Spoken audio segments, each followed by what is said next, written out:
As a law-abiding citizen, as a citizen of this country who firmly believes that Indian Constitution gives me my rights, my civic rights, I believe that no matter what level of political vendetta, what level of malified intention the Chief Minister has, I have no problem.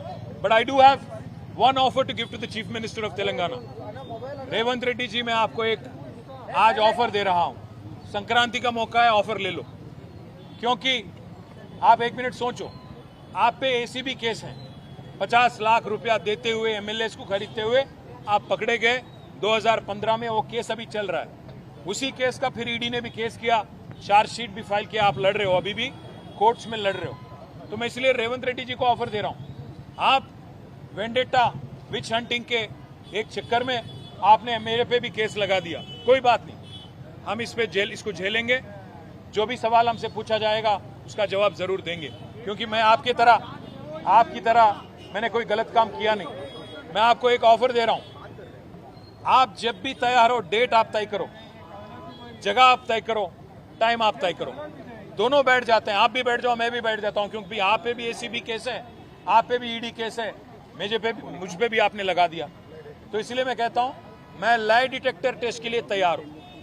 आप जगह, place आप चुनो, आप भी लगाओ lie detector test, मैं भी लगा लूंगा। एसीबी कोर्ट जज या हाई कोर्ट जज या पर्सन ऑफ योर चॉइस, कोई रिटायर्ड जज भी ठीक, मीडिया को लाइव लगा दो, पूरे तेलंगाना को देखने दो कि कौन झूठ बोल रहा है, कौन सही बोल रहा है। फिर ये बेवजह जो खर्च हो रहा है, 10 करोड़ से ज्यादा रकम, जनता का जो रकम है, जो स्टेट एक्सचेकर का मनी है, जो बेवजह खर्च किया जा रहा है, इसको बचाने के लिए, ताकि इससे हम आपकी जो 6 गारंटी है उसके अमलावरी में कुछ मदद हो सकता है। पैसा अगर बचेगा तो राज्य में कुछ डेवलपमेंट हो सकता है। इसलिए मैं रेवंत को ऑफर दे रहा हूं, आप आगे आइए, date, place, time of your choice, you decide. I will come wherever you want me. If you want me to come to your Jubilee Hills palace, I will be there. वहां पे आप लाइव टेलीकास्ट लगाओ, lie detector लगा दो, जज के सामने बैठ जाएंगे, कौन चोर है, कौन सही है, पूरे तेलंगाना को और तेलंगाना जनता को तय करने देंगे। बस इतना ही कहूंगा। Sorry?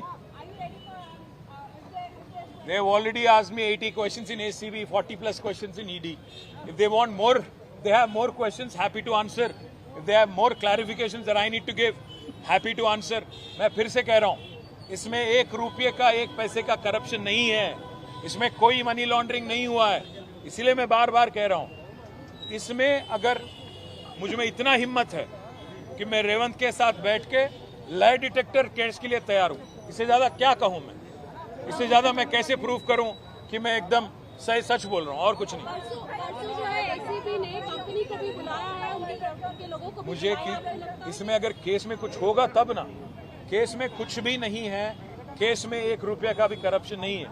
रेवंत रेड्डी का टारगेट एक ही है, क्योंकि उनपे ऊपर एसीबी के केस लगा था, तो मेरे पे भी लगाना था। वो अरेस्ट हो गए तो इवेंचुअली मेरे को अरेस्ट करने का है। उन पे ईडी केस हो गया तो मेरे पे भी ईडी केस करना था।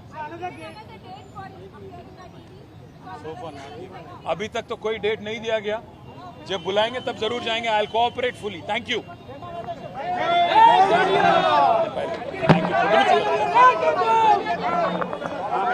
అన్ని చట్టాలను గౌరవించే పౌరుడిగా ఏ తప్పు చేయకపోయినా, ఒక్క పైసా అవినీతికి పాల్పడకపోయినా ముందైనా కూర్చుందాం। మీ మీద ఏసీబీ కేసు ఉంది, నా మీద ఏసీబీ కేసు ఉంది, నీ మీద ఈడీ ఛార్జ్ షీట్ చేసింది, నా మీద ఈడీ విచారణ జరుగుతున్నది। మీరు మొత్తం ఈ టీవీలు అన్నీ ఉన్నాయి కదా, మొత్తం మీడియా ఉంది కదా, లైవ్ టీవీ పెట్టండి, నేను రేవంత్ రెడ్డి గారు ఇద్దరం కూర్చుంటాం న్యాయమూర్తి ముంగట, మీరు ఏ ప్రశ్న అడగండి, ఆయన కేసు నా కేసు। అన్ని చట్టాలను గౌరవించే పౌరుడిగా ఏ తప్పు చేయకపోయినా, ఒక్క పైసా అవినీతికి పాల్పడకపోయినా, రేవంత్ రెడ్డి ప్రభుత్వం కక్ష సాధింపు చర్యల్లో భాగంగా కేసు పెడితే విచారణ అధికారులను, విచారణ సంస్థలను గౌరవించి 9 తారీఖు నాడు ఏసీబీ విచారణకు హాజరయ్యాను। 16 తారీఖు నాడు ఏసీబీ కేసు పెట్టింది కాబట్టి ఈడీ కూడా కేసు పెట్టి మరి వాళ్ళ విచారణకు పిలిస్తే ఈడీ విచారణకు కూడా హాజరయ్యాను। 2 సంస్థలు కూడా ఒకటే రకమైన ప్రశ్నలు, దాదాపు 7-8 గంటల పాటు అడిగిందే అడిగి అడిగి అడిగి అడిగి మొత్తానికి అన్ని వివరాలు తీసుకున్నారు. రెండు సంస్థలు చట్టాన్ని, అన్ని చట్టాలను గౌరవించే పౌరుడిగా ఏ తప్పు చేయకపోయినా, ఒక్క పైసా అవినీతికి పాల్పడకపోయినా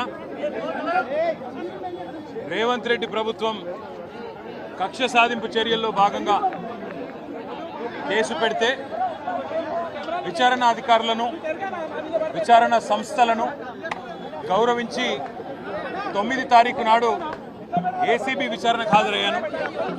16 తారీఖు నాడు ఏసీబీ కేసు పెట్టింది కాబట్టి ఈడీ కూడా కేసు పెట్టి మరి వాళ్ళ విచారణకు పిలిస్తే ఈడీ విచారణకు కూడా హాజరయ్యాను. రెండు సంస్థలు కూడా ఒకటే రకమైన ప్రశ్నలు దాదాపు 7-8 గంటల పాటు అడిగిందే అడిగి అడిగి అడిగి అడిగి మొత్తానికి అన్ని వివరాలు తీసుకున్నారు. రెండు సంస్థలకు నేను చెప్పింది ఏమంటే, మీరు ఎన్నిసార్లు పిలిచినా వస్తా, మీరు ఎన్ని ప్రశ్నలు అడిగినా సమాధానం చెప్తా, సంతృప్తికరంగా చెప్తా, పూర్తిగా విచారణకు సహకరిస్తాను. భారత రాజ్యాంగాన్ని, న్యాయ వ్యవస్థను, కోర్టులను గౌరవించే బిడ్డగా తప్పకుండా నా నిజాయితీని ప్రూవ్ చేసుకుంటాను, ఇన్వెస్టిగేషన్కు పూర్తిగా సహకరిస్తాను అనే మాట వారికి చెప్పడం జరిగింది. అయితే నాకు ఎక్కడ ఇబ్బంది అనిపిస్తున్నది అంటే, ఇంతమంది నాయకులు, ఇంతమంది పోలీసులు, ఇన్ని విచారణ సంస్థలు, ఇవాళ ఉదయం పేపర్లో కూడా చూసిన ఈ విచారణకి దాదాపుగా 5 నుంచి 10 కోట్ల రూపాయలు ఖర్చు అవుతుంది అని ఇవాళ ఉదయమే పేపర్లో చూసిన. అందుకే ముఖ్యమంత్రి రేవంత్ రెడ్డికి నేను ఒక మాట చెప్పదలుచుకున్నాను. రేవంత్ రెడ్డి గారు, మీరు మీ కక్ష సాధింపు చర్యల్లో భాగంగా మీ మీద ఏసీబీ కేసు ఉన్నది కాబట్టి నా మీద ఏసీబీ కేసు బనాయించినావు, నీ మీద ఈడీ కేసు అయింది కాబట్టి నా మీద ఈడీ కేసు పెట్టినావు. ఏం ఇబ్బంది లేదు, నువ్వంటే దొరికినోనివి, నేనంటే నిజాయితీ పరుణ్ణి, ధైర్యం ఉన్నాను కాబట్టి ఎదుర్కొంటా. కానీ ఈ 5 కోట్లు 10 కోట్లు ప్రజాధనం ఏదైతే వృధా అవుతున్నదో, ఆ 10 కోట్ల రూపాయలతో బ్రహ్మాండంగా ఇంకొక 500 మంది రైతులకు రుణమాఫీ చేయొచ్చు. ఆ 10 కోట్ల రూపాయలతో దాదాపు 2500 మంది పెద్ద మనుషులకు పెన్షన్లు ఇవ్వచ్చు. అందుకే రేవంత్ రెడ్డి గారికి నేను ఒక ఆఫర్ ఇస్తా ఉన్నా. రేవంత్ రెడ్డి గారు, నీకు నిజాయితీ ఉంటే, నీకు ధైర్యం ఉంటే ఒక పని చేద్దాం. నేను తయారుగా ఉన్నా, నువ్వు ముందుకు రా, జడ్జి గారు ముందు కూర్చుందాం. ఏసీబీ జడ్జి అయినా, హైకోర్టు న్యాయమూర్తి గారైనా, లేదా మీకు ఇష్టమైన న్యాయమూర్తి ఎవరి ముందైనా కూర్చుందాం. మీ మీద ఏసీబీ కేసు ఉంది, నా మీద ఏసీబీ కేసు ఉంది. నీ మీద ఈడీ ఛార్జ్ షీట్ చేసింది, నా మీద ఈడీ విచారణ జరుగుతున్నది.